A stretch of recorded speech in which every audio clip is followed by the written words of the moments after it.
You already know this is Punch Drunk Boxing, aka Mr. Moonshine himself. Ladies and gentlemen, y'all already know, man. This Saturday, Barclays Center, we got Danny Garcia, the pride of Philly, the former 140-pound unified champion, the former welterweight champion of the world. You already know, man. Danny Garcia, and I'm gonna say it like this. There's been things that have been attached to Danny Garcia in the sport of boxing for a pretty long time. And to be honest, I'm actually disgusted because a lot of people ain't giving him a fair shake. Or probably people just don't want to, I think people got short-term memory. Or probably people just don't want to even study the sport of boxing and what this man has been doing for a pretty long time. Now, what this man has been doing is fighting a lot of great names. He's packing, and he has packed his resume. Probably, if you push aside the Floyd Mayweathers of the world, push aside Manny Pacquiao's of the world, and probably in Canelo Alvarez, Danny Garcia got the best resume in boxing. Danny Garcia probably got the toughest resume of this past decade. And we were talking about who's the fighter of the decade. We talked about Manny Pacquiao. We talked about Floyd Mayweather. We talking about Canelo Alvarez. Talking about Andre Ward. We talking about who else? Who else was out there? People was a bunch of names, and you never heard Danny Garcia. Now I'm not gonna say that Danny Garcia was the fighter of the decade. No. But the thing is that nobody was talking about was his resume, because if we're gonna have the criteria what's the best fighter of the decade. You got the resume speak for itself. You gotta be doing the job. And fighting names and fighting the competition in their prime is also, a good criteria that people gotta look at. Now, he's not fighter of the decade. No. You're gonna hear from no. But he probably has the toughest resume of the decade. And if not, it's actually arguably the toughest, one of the toughest, top 3, top 2, or maybe one toughest resume of the decade. Now, of course, in this decade, we saw the Manny Pacquiao fighting great fights. We saw Floyd Mayweather half a decade. We even see Sean Porter. Sean Porter got a packed resume as well. But where I differentiate the Sean Porter and Danny Garcia, of course, some people gonna be like, yo, but Sean Porter beat Danny Garcia. In my opinion, with the way I scored it, I didn't have a live show, but for me, Danny Garcia won that fight in the last round. It could have gone either way anyway. But at the end of the day, Danny Garcia, when he lose, he don't just lose. Like, it's a real close fight. It's close. Look at the names that Danny Garcia had in his career: Kendall Hawk, Lamont Peterson, Herrera twice. Morales twice. Lucas Matisse when he was a monster. Mir Khan in his prime. Lucas Matisse in his prime. Had Keith Thurman lost in a split decision. Sean Porter. Who else, man? He was the first guy to ever knock out Granados, which is a tough opponent for everybody. It's Zab Judah. And people gonna be like, oh, but Danny Garcia, he fought these dudes when they old. Nah, let's stop right there, because I hate when boxing fans want to contradict themselves and want to call this fighter old or not young or whatever. Because, for example, if he fought Zab Judah at the age of what, 34, right? 34, 35. He fought Morales at the age of 37. He fought Morales at the age of 37 or 38. My man.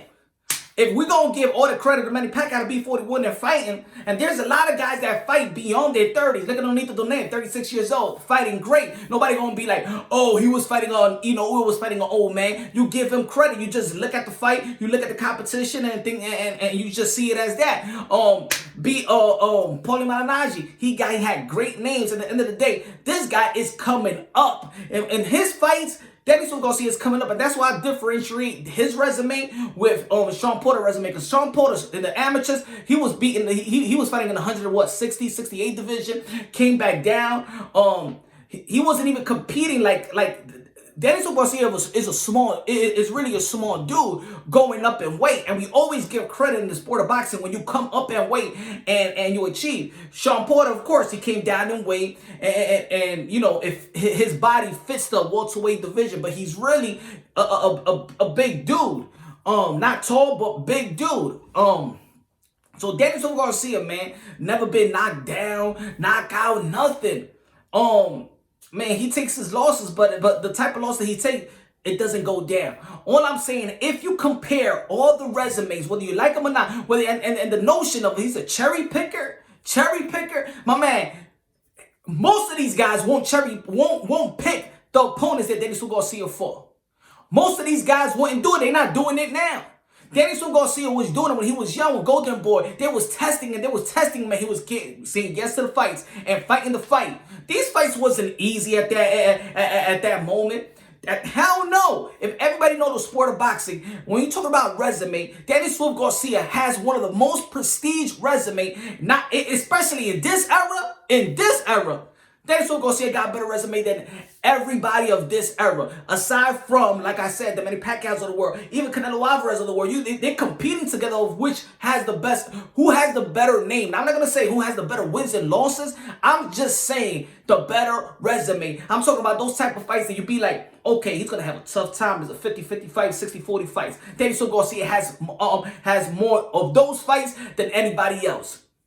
And if you look at a lot of people padded their resume, but Daniel Garcia started early. 2012 champion, when everybody wasn't even knowing who the hell was Errol Spence. Nobody was talking about no Errol Spence in 2012. Ain't nobody was talking about too much of these guys when Daniel Garcia was champion in 2012. Out of everybody, it was really Daniel Garcia and Adrian Broner that was collecting belts. Later on, in 2013, it was Keith Thurman when he won the interim belt. And it was just Keith, in the welterweight division, Keith Thurman of the young. I'm talking about the young dudes. And a lot of people now, they oversee Daniel Garcia. They never put Daniel Garcia, he was a unified champion. They never put him as a pound-for-pound cannibal fighter.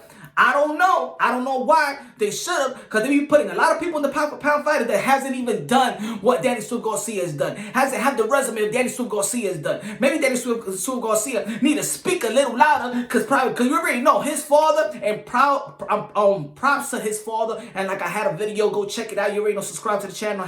I'm giving it up for all the fathers in boxing. Great guys like Crazy Angel, great guys like Teofimo Sr., these guys like Mayweather Sr., and a bunch of fathers in the sport of boxing that has lifted, has groomed their sons to be successful in and out of the sport of boxing. You don't hear nothing wrong saying, you don't hear nothing bad about Daniel Garcia and outside of boxing, constant professional, always coming in shape, always coming prepared, always giving the fans a good show, always fighting the fight, always fighting the toe-to-toe fight and type of battle. Daniel Garcia is your quintessential great professional in the sport of boxing. He has probably the best resume in boxing, and to be honest, if you want to debate that, then it seems like you don't know no boxing. If you want to call this man a cherry pick, because I know that name been tagged by Daniel Garcia. If he's a cherry picker, then everybody in the sport of boxing is a cherry picker. Everybody. There won't be no cherries around. It won't be no cherries around to even be picked. If this guy is a cherry picker, he is by far, way far. He ain't even in that lane. He's not even seen a cherry. That's what I'm talking about with Daniel Garcia. Now, people going to be talking about, but what if the fight that he's having this Saturday? Well, guess what? He was supposed to fight Errol Spence. Now, you can now see that type of resume. He would have had Errol Spence, Keith Thurman, Sean Porter, Lamar Peterson, the Ghost Guerrero. Keep going, bro. This guy's resume is packed. Yo, more respect need to go to Daniel Garcia, and more respect need to go to him, because for real, by putting people on the pound-for-pound list that haven't done or haven't fought not even this much of the quality of opponent that Daniel Garcia has fought, man, it just does a disservice to boxing. It does a disservice to the pound-for-pound, whatever list. You already know these publication that's supposed to be, high quality publication for the sport of boxing has done a terrible job in voting and ranking. Horrible job. That's when we got independent media. That's when we got Punch Wrong Boxing, because we break things down unbiasedly, logically, and objectively. Ain't nobody gonna be paying me. Ain't nobody hitting me money on the side so I could say this thing about Daniel Garcia. And am I a huge fan of Daniel Garcia? I'm a huge fan of boxing. I'm a huge fan of the historian of boxing and historic sport. And for Daniel Garcia in this era, whether you like it or not, the fact is his resume is probably one of the best in sports, top 3 right now. Right now, I'm not talking about no guys that got cemented legacy. Even if you want to put the guys that's 35 and below, 31 and below, He got the best resume. Daniel Garcia got the best name, got the best competition, got the best challenges. He's the one that's been testing himself for a damn pretty long time. And it's time for boxing to give this man the damn respect that he deserves. You already know this is Punch Drunk Boxing, aka Mr. Moonshine himself. Subscribe to the channel. You already know. On to the next.